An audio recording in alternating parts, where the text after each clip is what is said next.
Neste momento, Deus, através desta emissora, leva até você mais um programa de fé, com hinos, orações e uma palavra poderosa a seu favor.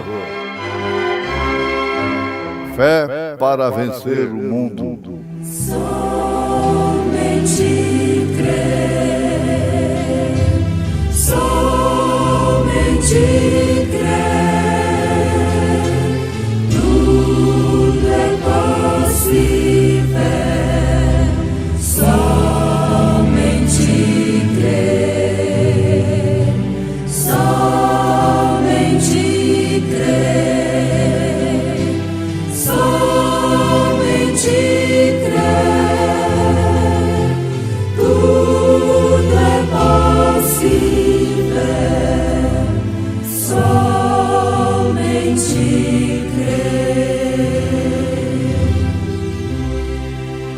Um homem que escolhe uma esposa, ele não a coloca num monte de punições. A festa das trombetas. E falou o Senhor a Moisés assim: fala aos filhos de Israel, dizendo: no mês 7º, ao 1º do mês, tereis descanso, memória de jubilação, santa convocação. Junto à cruz, irmã Maristela cantando em momentos no tabernáculo da fé.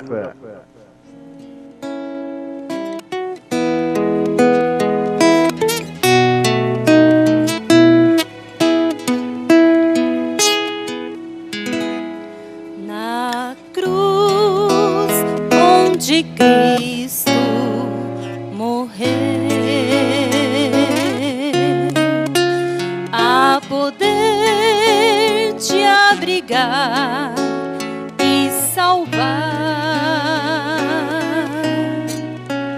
Ali, meu Jesus, por amor padeceu, amor tão imenso, mais vasto que o mar. Junto à cruz há lugar pra ti. Junto à cruz há lugar pra ti.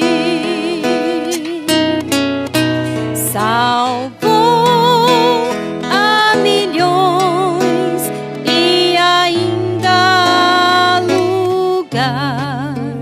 Junto à cruz há lugar pra ti. Milhões encontraram perdão, descobriram a paz divina. E Cristo ainda espera pra dar salvação, quer dar-te esperança e vida eterna. Junto à cruz há lugar pra ti. Junto à cruz há lugar pra ti. Salvou a milhões e ainda há lugar. Junto à cruz há lugar pra ti.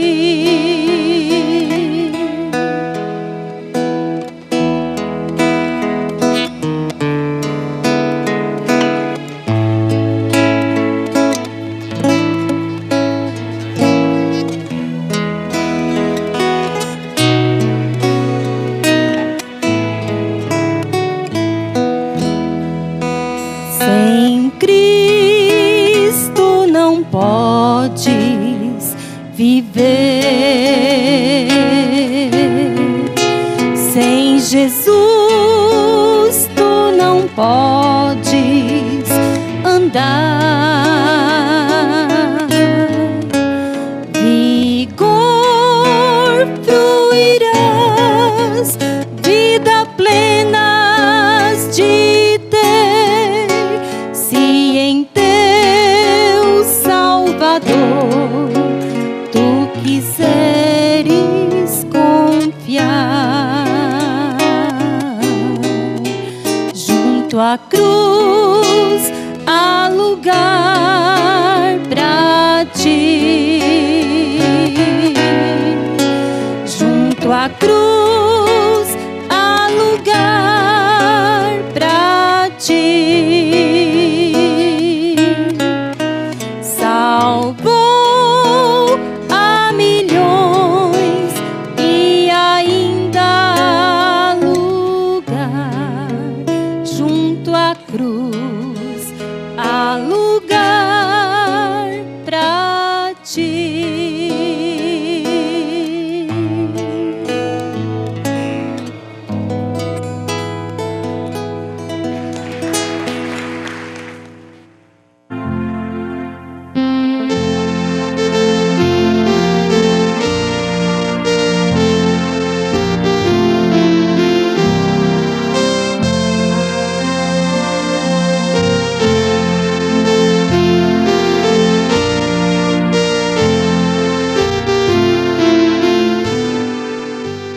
Um homem que escolhe uma esposa, ele não a coloca num monte de punições.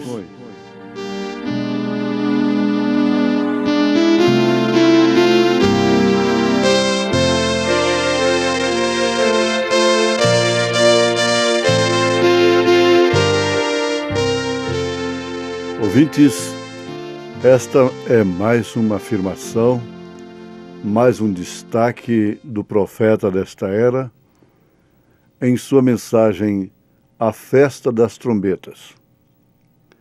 Um homem que escolhe uma esposa, ele não a coloca num monte de punições. Isso conclui o quê? Vem de onde? Por que ele disse isso?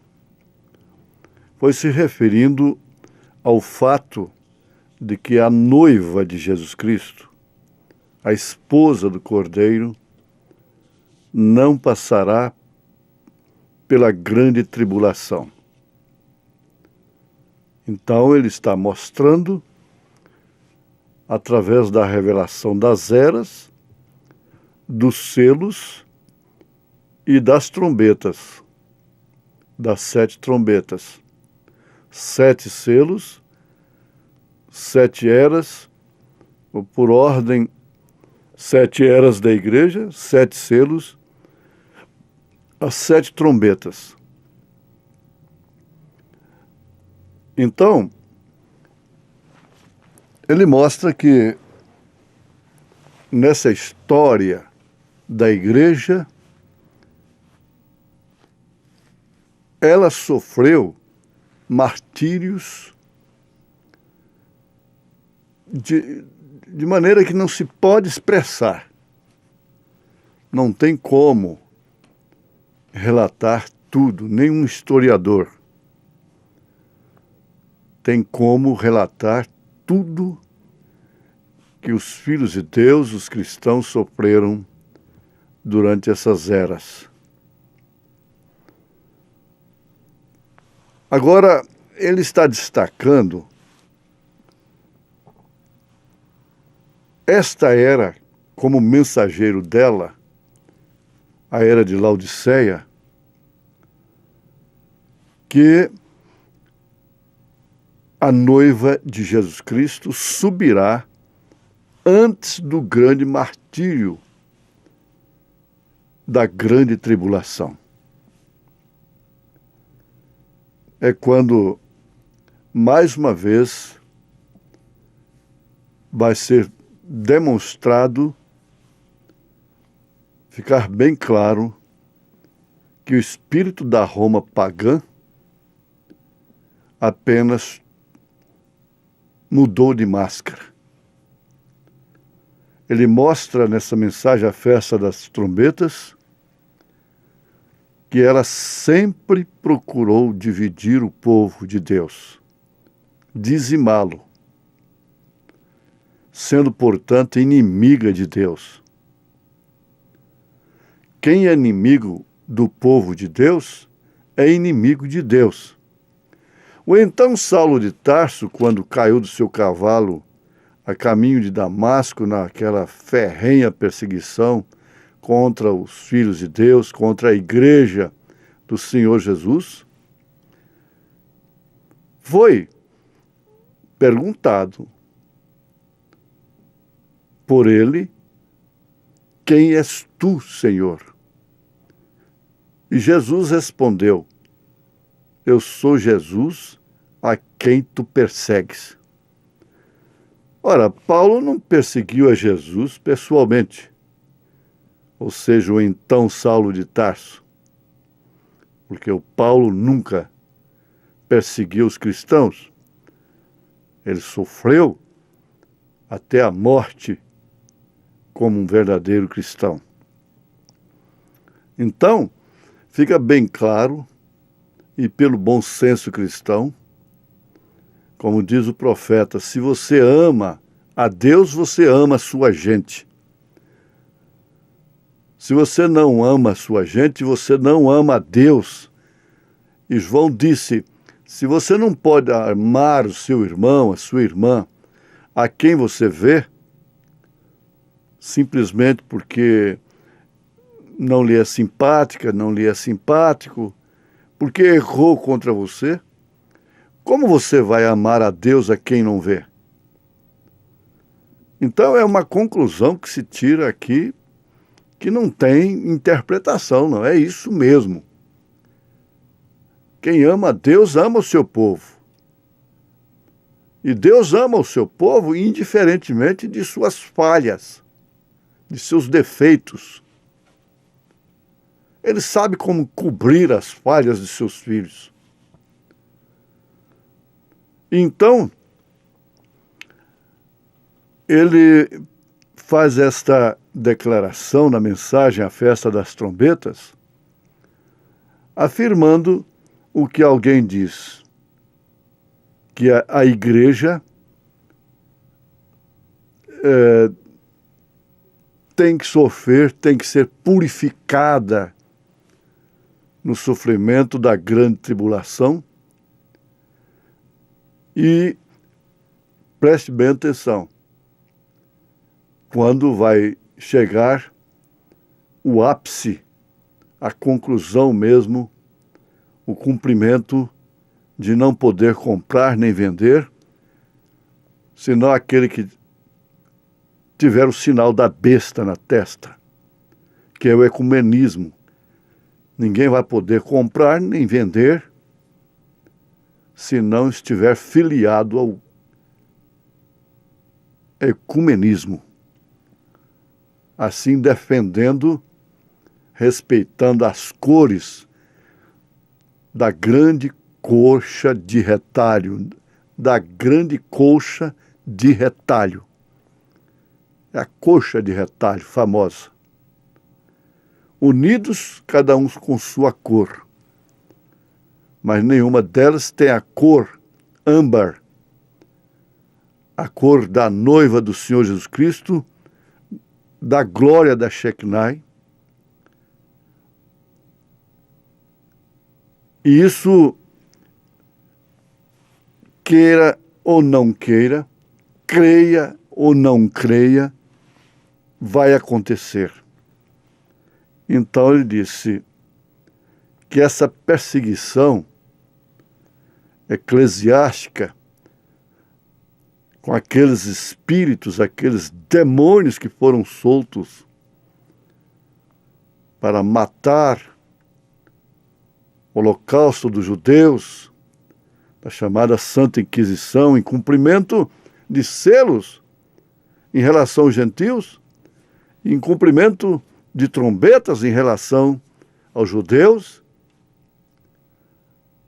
mas, de qualquer maneira, eram os mesmos demônios, e são eles que foram soltos, e eles se ocupam exatamente com este tipo de serviço. Mas eles não poderá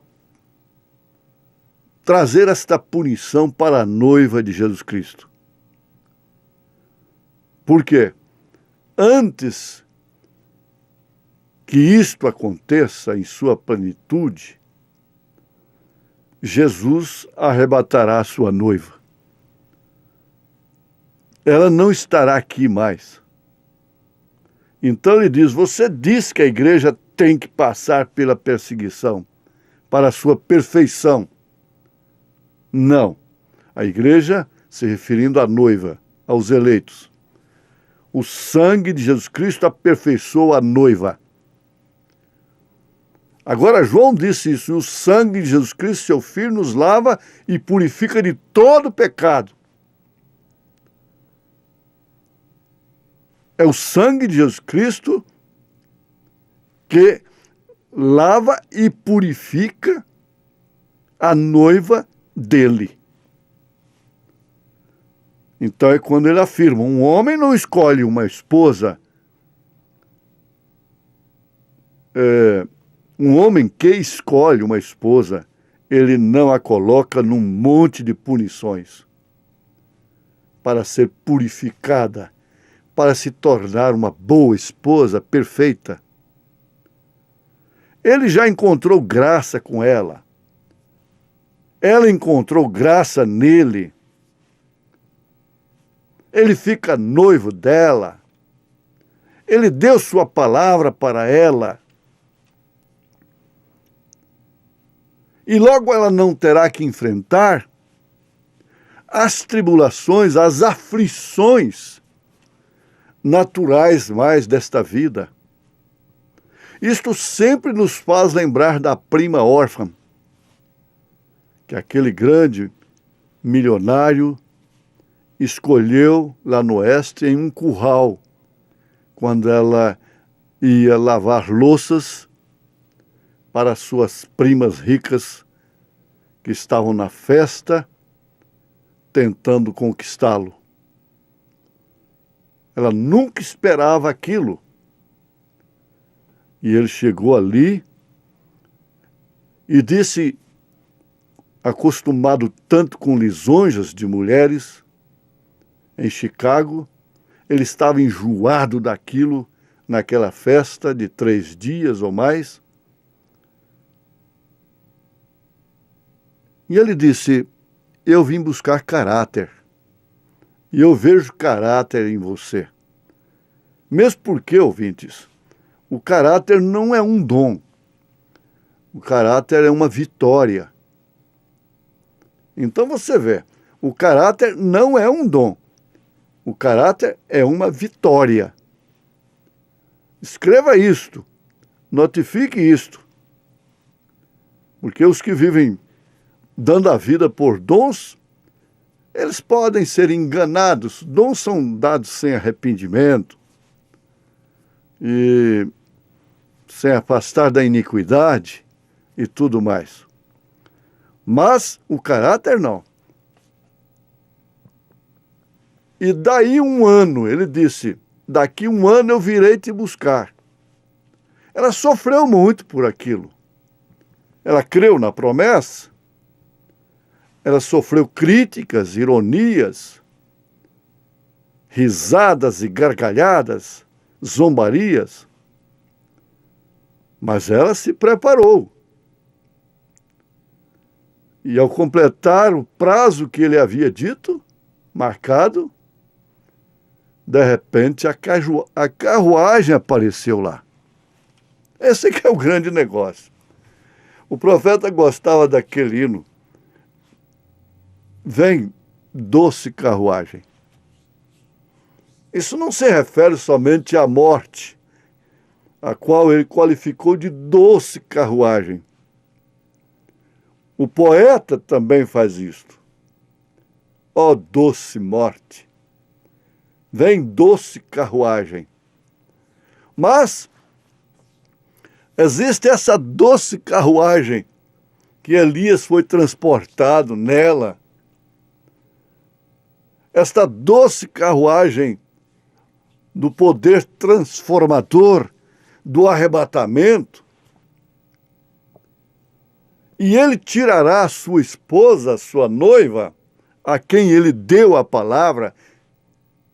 Ele encontrou graça nela e ela encontrou graça nele.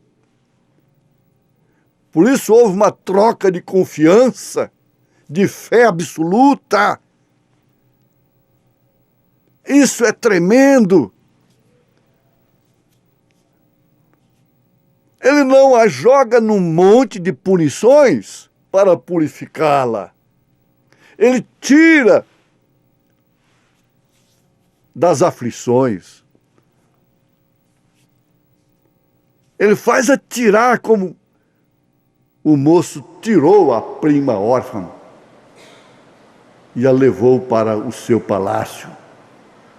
Então veja, ele fica noivo dela e desde então ele passa a viver por ela e ela por ele. É por isso que ela é qualificada como noiva.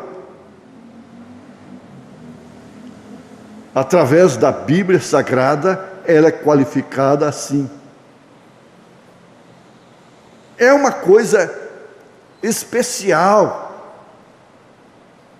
Há quantas mulheres no mundo? Há quantos homens no mundo? Mas esta a quem você ama, este a quem você ama,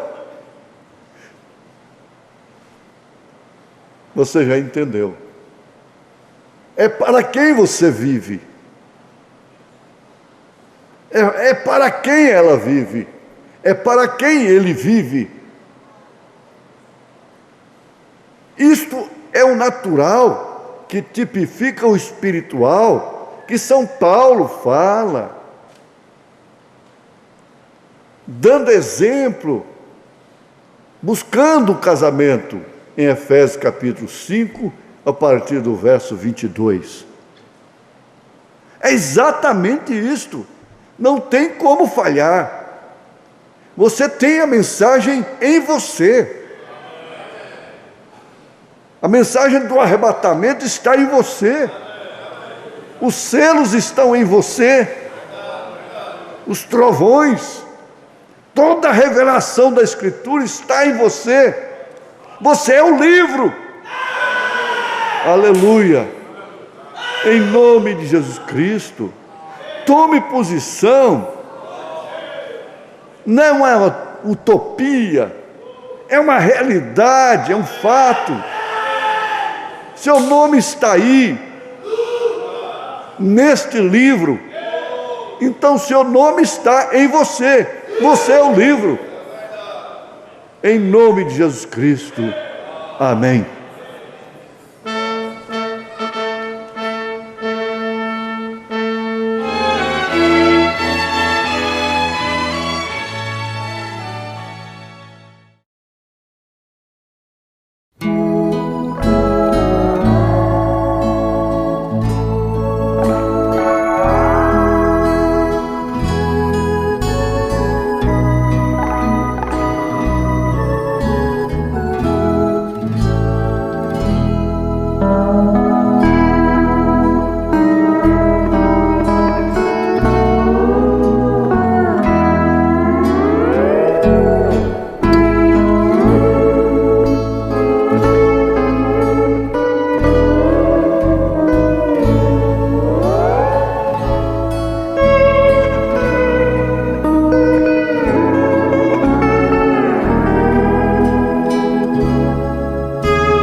Amém. Boa noite com Jesus.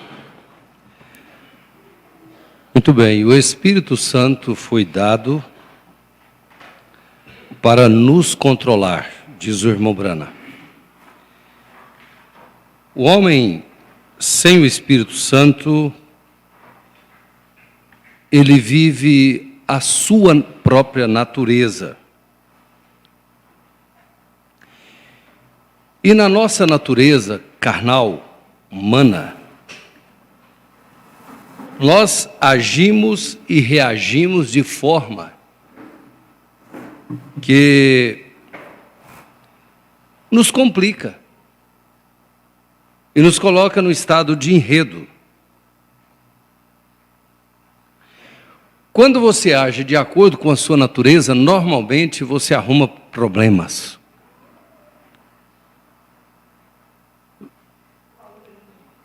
Os melhores êxitos de nossa vida, que nós pensamos assim, gente, mas como fui bem sucedido nesse assunto? Você pode observar que você não usou a sua natureza. Você não usou a razão.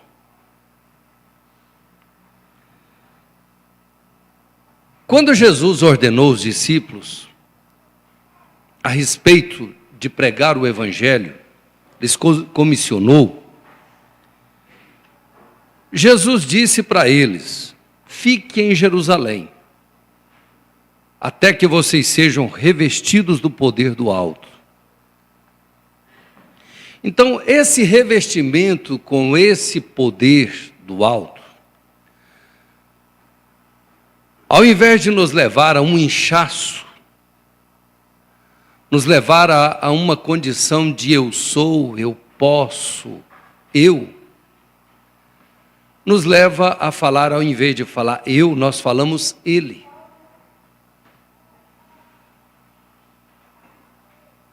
E esta foi a intenção de Jesus. Você vê, Jesus trabalhou com aqueles discípulos durante 3 anos e meio. E mesmo assim, eles continuavam com sua velha natureza.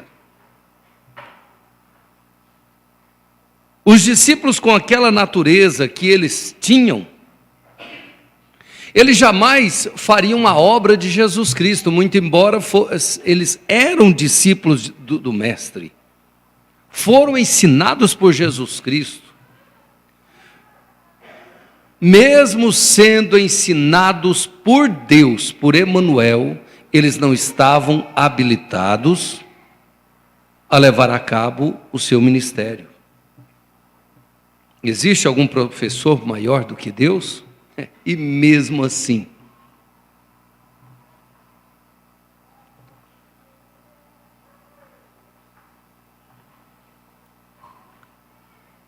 não é cansativo lembrar que só foi Jesus dar uma oportunidade. Se Jesus falasse assim para os discípulos: nós vamos começar uma guerra, e agora eu vou armar vocês dão um jeitinho de comprar espadas, e se fosse no nosso tempo, vocês comprem fuzil, vocês compram essa coisa toda. Se Jesus falasse isso, eles estavam prontos para isso. E é exatamente o que muitos, inclusive Judas, pensavam que Jesus ia fazer. Que Jesus governaria através da força, através das armas naturais. Uma pequena demonstraçãozinha que Jesus fez, Jesus só falou assim: alguém aí tem uma espada? Logo Pedro arrancou. Olha a natureza de Pedro. Depois de 3 anos e meio seguindo Jesus, ouvindo Jesus falar sobre aquele sermão da montanha, bem-aventurados os mansos e humildes de coração, porque eles verão a Deus. E depois de Jesus falar: se alguém te pedir para andar 1 milha, ande 2. Se alguém lhe ferir um lado da face, ofereça a outra. Depois de tudo isso, Jesus apenas disse: alguém aí tem uma espada? Logo Pedro arrancou da sua espada e disse: tem essa aqui, serve, Senhor? Serve, basta. Jesus já sabia que ele é quem estaria com a espada, mas tinha que estar registrado.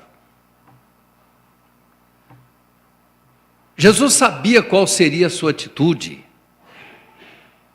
e aquilo fazia parte do roteiro da história do Mestre aqui na terra. Muito bem, Jesus mandou ele colocar na bainha e continuou a jornada. Jesus foi para o Getsemane, começou a orar e angustiar-se em espírito. Foi lá uma vez, todo mundo dormindo. Foi lá a segunda vez, todo mundo dormindo. Foi lá a terceira vez e disse: vocês podem continuar dormindo. Vocês são muito sonolentos. Mas Jesus sabia que ia chegar a hora deles perderem o sono, do quadro inverter. Muito bem, logo chega os seus algozes, que iria lhe prender. Então eles acordaram para uma realidade que estava acontecendo. E eles acordaram e ficaram atônitos com tanta gente ao redor deles. Eles perceberam que alguém se aproximou de Jesus, abraçou e beijou. E ao acontecer isso, eles fixaram os olhos e perceberam que era um dos deles. Naquela hora eles ficaram nervosos, agitados. Que é isso? Judas nos entregou, sendo ele um dos nossos. E talvez eles até prepararam para enfrentar uma batalha natural ali, pela força. Mas quando eles perceberam que eles não tinham como ganhar aquela batalha, o melhor era correr. Eles pensaram: bom, o mestre todas as vezes ele escapou. Tentaram pegar o mestre por vezes, e ele escapou de todas. Certamente ele vai escapar de novo, vamos dar um jeito de sair daqui. Mas antes deles saírem, eles perceberam que alguém apossou-se de Jesus para levá-lo preso. Pedro sacou da espada e tentou matar o primeiro. Vamos lutar um pouco aqui, se não tiver jeito, nós corremos. Arrancou a orelha daquele servo do sumo sacerdote, mas a intenção não era a orelha, vocês sabem disso. Antes do novo nascimento, antes de receber o Espírito Santo, na natureza de Pedro, ele tentou cortar a cabeça daquele homem. Ali começou uma guerra, e ele pensou que a guerra era natural, tinha que resolver o problema, porque Jesus havia perguntado quem tinha uma espada. Mas está na hora de usar. Mas Jesus foi lá, pegou a orelha daquele rapaz, colocou no lugar e repreendeu a Pedro. Bom, a missão tinha terminado dele ali. A essas alturas pensaram: bom, então, o que nós vamos fazer? Vamos correr. Espalhou todo mundo. Mas veja bem, depois do Pentecostes, qual foi a reação deles quando pessoas vieram para prendê-los, para maltratá-los, para subjugá-los, para levá-los presos? Quando o próprio apóstolo Pedro foi preso na sua vez, qual foi sua reação? Depois do novo nascimento. Porque ali não era apenas ensinamento, às vezes nós somos ensinados, o Espírito Santo para e nos ensina, e nos mostra: olha, é por aqui, não faça isso, não faça aquilo, cuida da sua natureza, controla essa língua, controla esses impulsos, não faça assim, faz assim, assim, assim, mas não adianta. Deus tem que nos levar a um estado onde nós somos forçados a encarar o novo nascimento.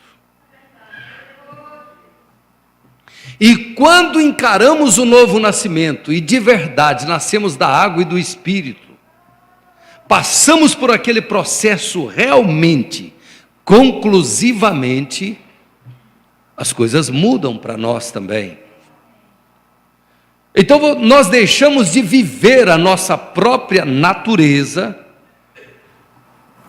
e começamos a viver a natureza divina. Então você mesmo começa a se questionar, mas espera aí, eu passando por isso e tendo essa reação, eu não estou me entendendo mais. Não foi eu que passei por isso hoje, não foi eu que fui abusada hoje, dessa maneira, com tantas palavras agressivas e não reagi, não foi eu, realmente não foi, porque você teria tido outra atitude, na sua natureza você teria outra reação, mas esta reação não foi a sua, foi a natureza de Jesus Cristo. Foi Deus reagindo naquela hora.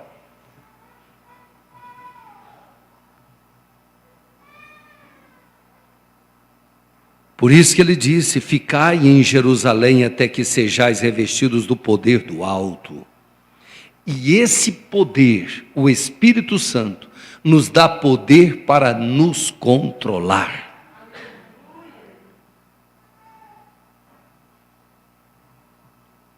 Desde que o Espírito Santo veio sobre você, testificai de mim em Jerusalém, Judéia e Samaria e todos os confins da terra. Quando ele leu aquilo, ele gritou: aleluia! Isto é o que você necessita? Você sabe o que ele fez, o que ele faz?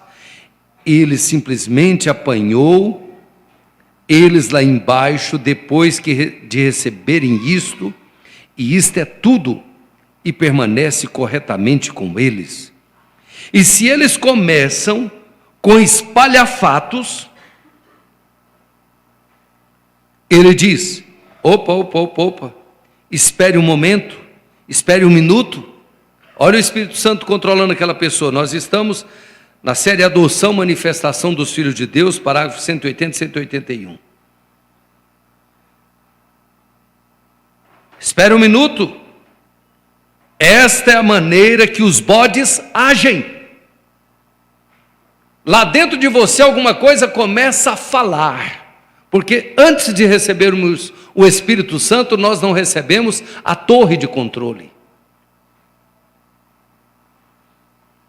Então esta torre de controle é que controla de verdade os nossos impulsos. Controla as nossas ações, as nossas reações, porque uma coisa é a ação, outra coisa é a reação. Uma coisa é quando você faz, outra coisa é quando alguém faz e você reage em relação àquilo. Controla tanto as suas ações como as suas reações. Então aí aquela pessoa, o Espírito Santo começa a falar: esta não é a minha natureza, esta é a natureza do bode. E não as ovelhas, vem? Às vezes eles ficam um pouquinho irritados com eles, mas ele dá uns tapinhas em suas costas um pouquinho e diz: espere um momento.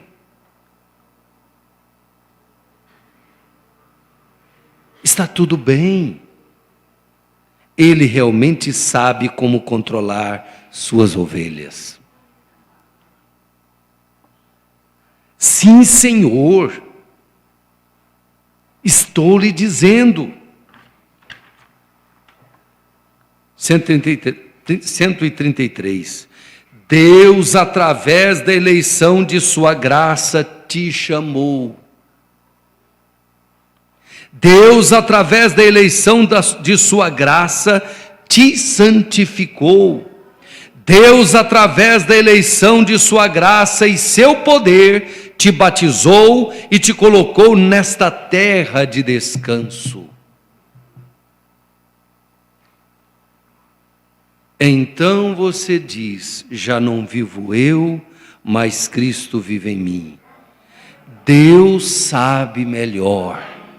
Em todas as circunstâncias você está nessa terra de descanso. Em outra época você vivia sob uma tensão horrível. Tudo parece que dependia estritamente de você. Nesta terra não. Nesta terra você diz, se Deus quiser, Deus não quis.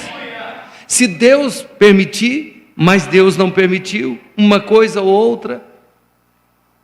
Então você entra num estado de confiança suprema.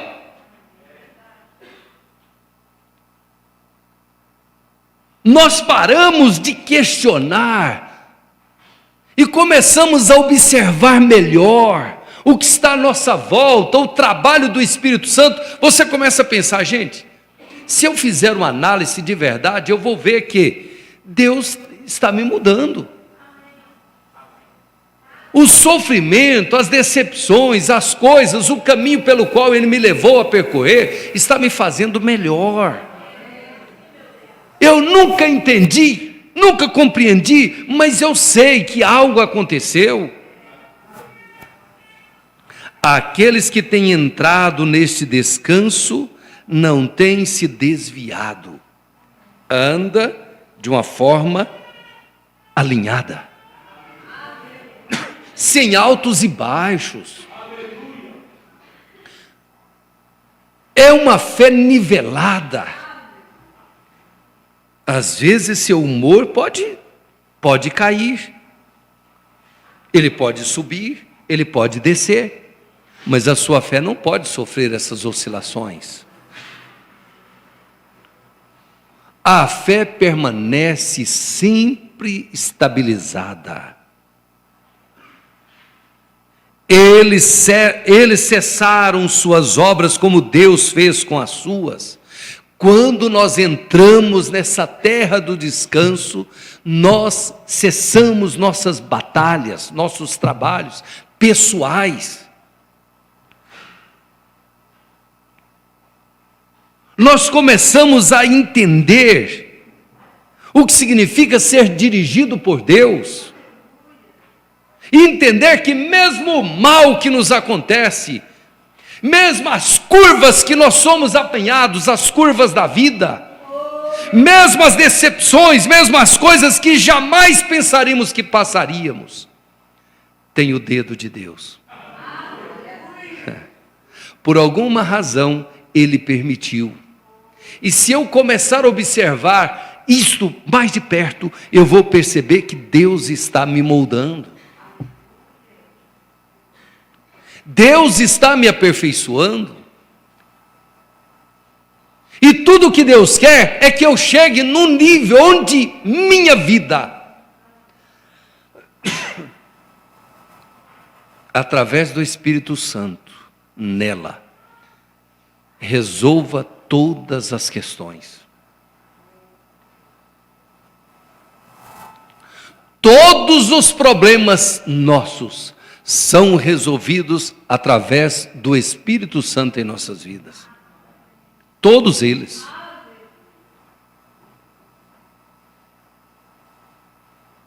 Eles têm alegria indescritível e cheios de glória. A árvore da vida está florescendo neles. Eles têm longanimidade, amabilidade, bondade, fé produzida por paciência. A fé produzida por paciência. E eu te pergunto, paciência produzida em que situação? O que exige paciência? E a fé produzida ali. Um dia você era uma pessoa tão peralta, suas palavras eram tão atrapalhadas, sua vida era desordenada, mas veja só o que Deus tem feito. Olha só como Deus tem te conduzido. Preste atenção, para um pouco.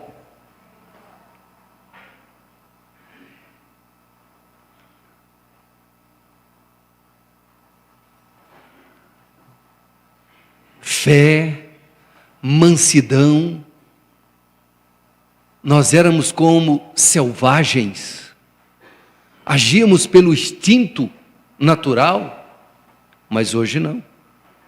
Hoje você é uma pessoa comedida, hoje você é uma pessoa que demonstra mais amor, afeto, você é afetuoso. Hoje você faz questão das pessoas, hoje você é mais sincero com elas. Hoje você oferece amor, compreensão. É por isso que o quadro está mudando.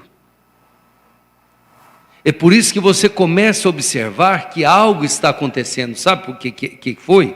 É uma atmosfera de Deus, que você está nela. Essa atmosfera que você está vivendo é que está mudando o quadro.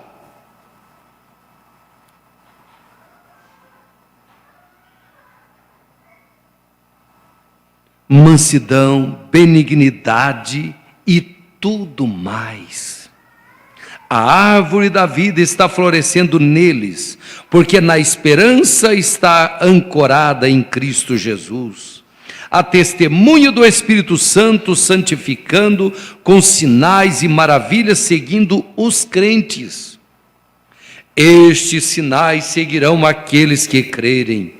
Enquanto eles vão, eles curam os enfermos. Sabe uma coisa? Teve uma fase que você viveu que você nem parecia ser um cristão, uma cristã. Você era apenas um convertido aqui. E hoje a sua própria vida está mostrando que realmente a vida de Deus está aí dentro de você.